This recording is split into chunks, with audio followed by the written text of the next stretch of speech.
ابا کی. گھڑ سوار قریب آیا اور آ کے کہا کہ غلام بیچے گا؟ اس نے کہا بیچوں گا. کتنے کے بیچے گا؟ اس نے کہا اگر کوئی مجھے دنیا بھی ان کے بدلے میں دینا تب بھی میں نہ دوں، لیکن میری مجبوری ہے، میں نے گھر میں زہرا کے لال کا فرش بچھانا، مجھے اتنے پیسے دے دے کہ میں گھر میں 10 دن کے لیے حسین کی فرش عزا بچھا سکوں. اس نے کہا کہ ٹھیک ہے. وہ گھوڑے کے قدموں کے ساتھ ایک پوٹلی بندھی ہوئی ہے، اس کو کھول لے اور ان بچوں کو گھوڑے پہ سوار کر دے. اتنا کہنا تھا کہ 2 قدم پیچھے ہٹا اور پیچھے ہٹنے کے بعد کہا مجبور ہوں، لیکن ایسا بھی نہیں ہے کہ میں اپنے بچوں کو خود تیرے گھوڑے پہ سوار کراؤں. تو غلام خرید رہا، ایسی بھی کیا بات ہے، ایسی بھی کیا امیری ہے کہ تو گھوڑے سے اتر کے مجھے پیسے نہیں دے سکتا اور خود ان بچوں کو گھوڑے پر اوپر سوار نہیں کرا سکتا. تو آواز آئی کہ میری ایک مجبوری ہے. ایسی بھی کیا مجبوری؟ آواز دے کے کہا میرے دونوں بازو نہیں ہیں، اس لیے میں ان دونوں کو اپنے ساتھ سوار نہیں کرا. اگر میرے بازو ہوتے تو میں دونوں کو اپنے سینے سے لگا کے لے کے جاتا. اتنا کہنا تھا، اس نے وہ پیسوں کی پوٹلی اٹھائی اور بچوں کو گھوڑے پہ سوار کرایا اور گھر آ گیا. ماں دروازے پہ کھڑی انتظار کر رہی تھی. کیا ہوا؟ بچے بیچ دیے. کس کو بیچے؟ نہیں پتا. یہ پیسے لے. بیوی کے ہاتھ میں پیسے رکھے. اس کی زوجہ نے کہا جا جامع مسجد میں اعلان کرا دے کہ آج سے میرے گھر میں حسین کی فرش عزا بچھے گی. جامع مسجد میں اعلان ہو گیا. حسین کی پہلی مجلس برپا ہو گئی اس کے گھر میں. رات کو دونوں میاں بیوی اکیلے تنہائی میں بیٹھے. آخر ماں تھی. ماں نے سوال کیا کہ میں یہ نہیں کہتی کہ کیوں بیچا، لیکن اتنا بتا کس کو بیچا، کس کے ہاتھوں بیچ کے آیا ہے. اس نے رو کے کہا اللہ جانے کون تھا، بس اس کے دونوں ہاتھ نہیں تھے. ابھی دونوں گفتگو کر رہے تھے کہ دروازے پہ دستک ہوئی. اس کی زوجہ اٹھی اور دروازے کی طرف چلی. دروازہ کھولا تو دیکھا ایک کالے برقعے میں ملبوس بیوی ہے جو دونوں بچوں کے ہاتھ پکڑے ہوئے کھڑی. دونوں بچوں کی ماں زمین پر بیٹھ گئی اور ہاتھ جوڑ کے کہا بی بی میرے بچے ابھی چھوٹے ہیں، انہیں آداب نوکری نہیں آتی، انہیں آداب غلامی نہیں آتے. اگر میرے بچوں سے کوئی غلطی ہو گئی ہے تو انہیں معاف کر دیجئے، ان کی طرف سے میں معافی مانگتی ہوں، لیکن انہیں ہم پیسے واپس نہیں کریں گے. اس بیوی کی آواز آئی تو فکر نہ کر، ہم بیٹے لینے والے نہیں ہیں، ہم بیٹے دینے والے ہیں. اس ماں نے رو کے پوچھا اے بیوی تو کون ہے جو گلیوں میں بیٹے دیتے پھر رہی ہے؟ آواز آئی مجھے پہچان، میں اسی حسین کی ماں ہوں کہ ابھی جس کی فرش عزا تو نے گھر میں بچھائی، ابھی جس کی فرش عزا تو نے گھر میں بچھائی. حسین، آخری 2 جملے سننا. حسین مدینہ سے چلے، نانا کے روضے پہ پہنچے، نانا کے روضے پہ سلام کیا. ماں کی تربت پہ آئے دونوں بہن بھائی ماں کی تربت پہ آئے. ماں کو آخری ودا کیا. جناب زینب نے گفتگو کی. کہا اماں آپ نے وصیت کی تھی کہ حسین جہاں جائے حسین کا ساتھ نہ چھوڑنا. آج بھیا مدینہ چھوڑ رہا ہے، میں حسین کے ساتھ جا رہی ہوں. اماں میں وعدہ پورا کر رہی ہوں، آج میں آخری چراغ جلانے آئی ہوں. اگر زندگی رہی اور میں واپس مدینہ آئی تو میں آپ کی قبر پہ وعدہ کرتی ہوں آ کے چراغ جلاؤں گی. عزاداروں اتنا کہے گے دونوں بہن بھائی اٹھے کہ قبر زہرا ہلی اور قبر زہرا سے آواز آئی اے زینب و حسین پریشان نہ ہونا، جہاں جہاں حسین وہاں وہاں تمہاری یہ قریب ماں ہوگی. اتنا کہنے کے بعد عزاداروں قافلہ چلا اور چلتے چلتے 2 محرم کو قافلہ کربلا پہنچا. 2 محرم قافلہ کربلا میں پہنچا.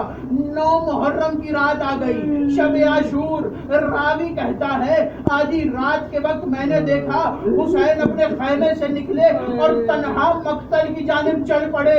کہتا ہے کہ میں مولا کے پیچھے چلا تو مولا نے کہا کیوں آ رہا ہے؟ تو اس نے کہا میں نے کہا مولا آپ تنہا مقتل کی طرف جا رہے ہیں, مقتل میں 9 لاکھ کی فوج ہے, میں آپ کو تنہا نہیں جانے دے سکتا. حسین نے کہا چل میرے پیچھے آ جا.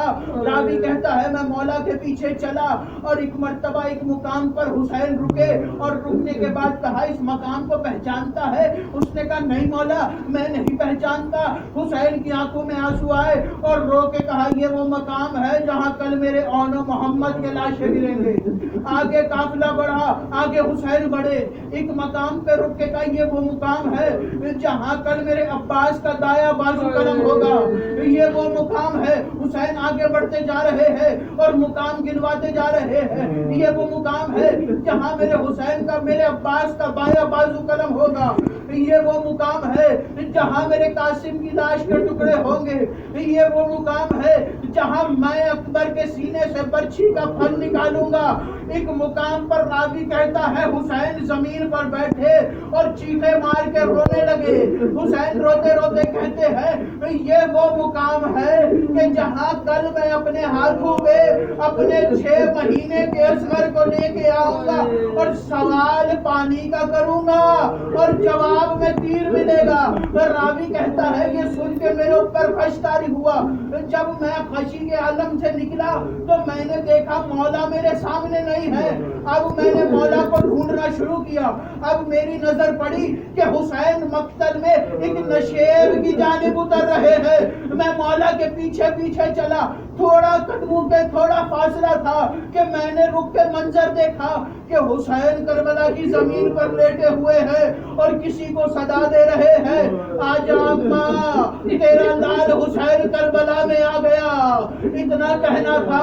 اور راوی کہتا ہے کہ میں نے صاف آواز سنی, ایک نشیب سے آواز آئی حسین تیری ماں فاطمہ زہرا 2 محرم سے اپنے بالوں سے تیری ماتم